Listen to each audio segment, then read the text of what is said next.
orang yang tidak mengerti dan dia sungguh tidak mengerti bahwa dia tidak mengerti. Itu adalah orang yang dungu, jauhi dia, tinggalkan dia.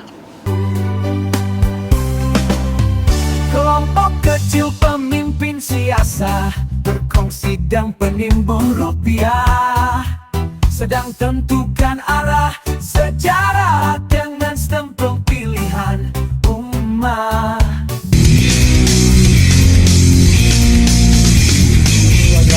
Ketemu lagi kita di channel yang penuh imajinasi, informasi gratis, tidak bayar. Subscribe. Assalamualaikum warahmatullahi wabarakatuh. Senang jumpa lagi dengan teman-teman Sobat Kicau Jelata. Menjadi orang baik itu biasa, menjadi orang biasa itu baik, tapi menjadikan kebaikan sebagai sebuah kebiasaan, nah itu baru luar biasa. Teman-teman, hidup hanya sekali, mari bikin berarti. Hidup hanya sesaat, ayo tebar manfaat. Kicau sore ini atau hari ini akan Bang Kica mulai dengan sebuah tesis dari Al-Khalil bin Ahmad, seorang intelektual muslim kelahiran Basra.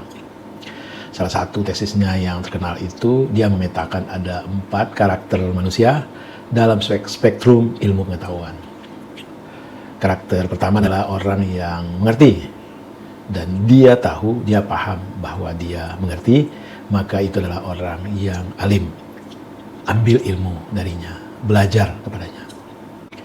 Yang kedua adalah orang yang mengerti dan ia tidak mengerti bahwa ia mengerti.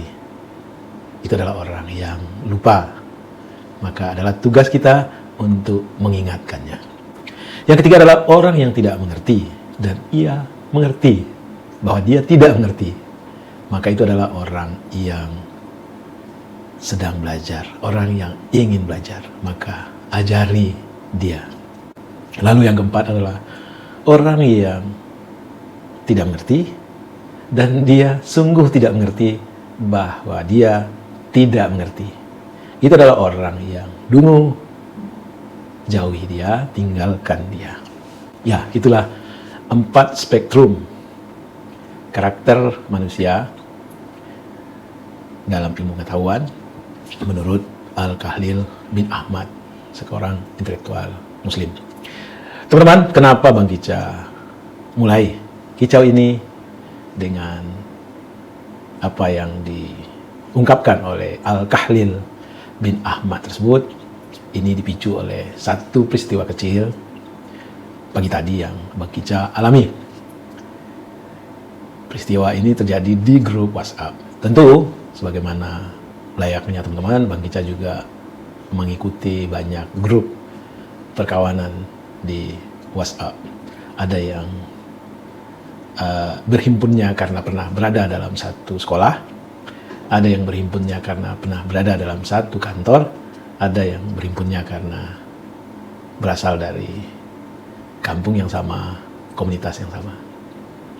Nah, yang Bang Kica alami pagi tadi adalah apa yang terjadi di grup yang Bang Kica berhimpun di sana karena pernah berada dalam satu sekolah. Sejatinya, mungkin sudah sebulan belakangan ini Bang Kica jarang membuka-buka WhatsApp karena ada kesibukan lain.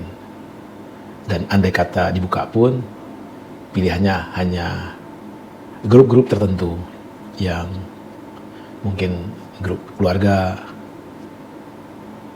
sementara grup yang karena perkawanan segala macam, kalau tidak ada, katakanlah, direct call dari seorang teman yang meminta Bang Kica untuk membuka grup tersebut, mungkin Bang Kica tidak membukanya.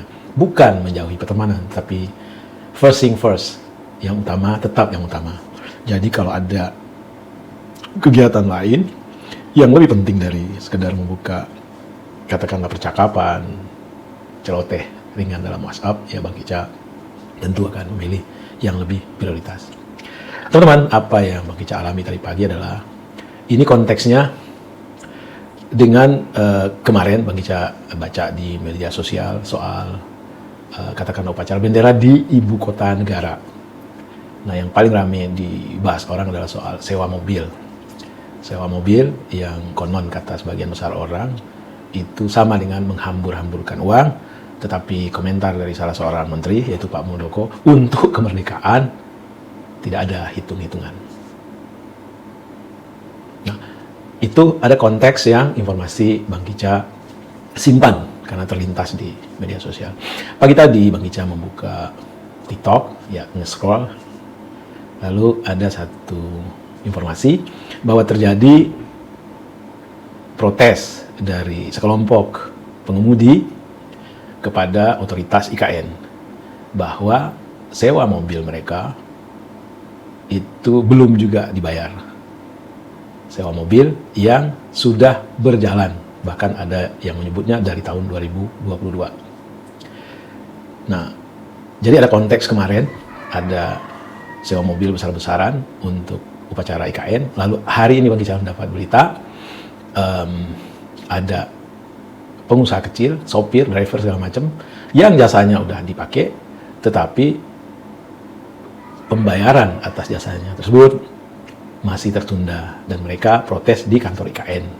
Dalam video yang Bang Kica lihat, mereka juga menyatakan kosong melompong, tidak ada petugas. Berita atau informasi dari TikTok tersebut Bang Kica sharing.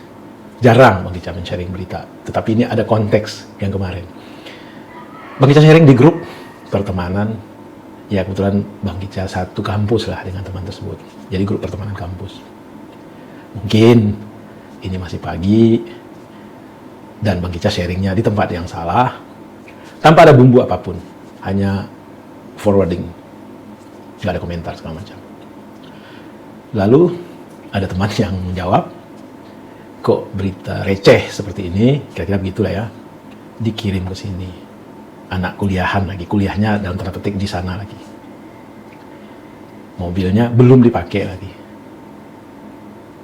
Spontan Bang Kica menjawab bahwa mungkin receh dalam perspektif kita, tapi bagi orang kecil, UMKM katakanlah yang punya beberapa mobil, driver, itu adalah masalah besar. Bang Kica menjawab datar-datar saja gitu. Dan teman itu menjawab, intinya begini deh, kita nggak usah terusin. Bang Kica hanya mau kita belajar di sini bahwa memang kalau kita berada di tempat yang salah, pada waktu yang salah, berjumpa dengan orang yang salah, itu bermasalah. Dan ya itulah kesalahan Bang Kica. Padahal sudah janji tidak akan sharing-sharing lagi sesuatu yang berbau politik di grup pertemanan. Dan Bang Kica scroll ke atas, ternyata di hari sebelumnya ada teman yang katakanlah sharing soal sewa mobil di IKN untuk ke upacara bendera. Dan komentar dari kawan yang mengomentari Bang Kica tersebut juga sama. Teman-teman, kenapa kita sebagai katakanlah civil society agak gampang merespon sesuatu yang sejatinya layak, boleh, dan hak kita untuk mengungkapnya. Apalagi hanya sekedar sharing sebuah informasi dari sosial media. Belum tentu juga informasinya benar. Kitalah yang memfilternya. Tetapi sejauh informasi tersebut adalah menyangkut domain publik, tidak ada yang salah kalau kita menyampaikannya. Tapi kalau menyangkut penghinaan terhadap private, bolehlah sebagai manusia kita memprotesnya. Jadi pesan Bang Kica dalam hal ini ya kepada diri sendiri, satu, jangan pernah sharing informasi pada waktu yang salah, di tempat yang salah, karena itu bisa bermasalah. Yang kedua, hindarilah memposting hal-hal yang sifatnya personal, menghujat pribadi, itu jelas tidak boleh.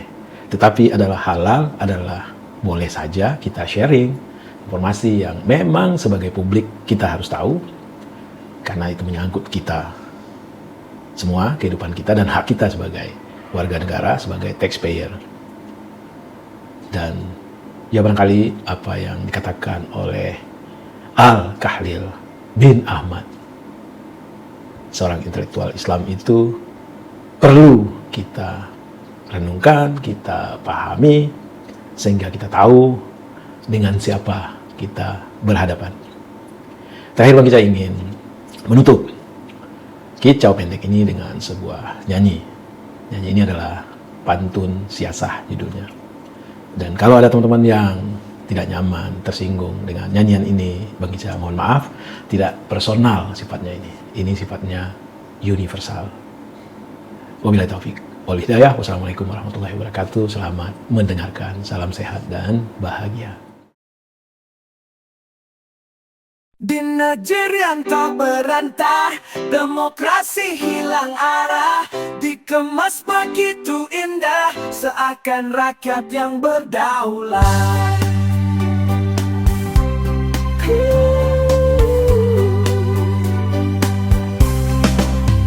Kelompok kecil pemimpin siasa berkongsi dan penimbun rupiah, sedang tentukan arah sejarah dengan stempel pilihan umat. Dari pusat sampai daerah, pemilu hanya seolah-olah pilihan hasil ayat dan pilar berdasar kroni atau rupiah. Outputnya nyata tanpa celah, suasana negeri makin gundah. Dari ibu kota sampai daerah, beranak pinak keluh kesah.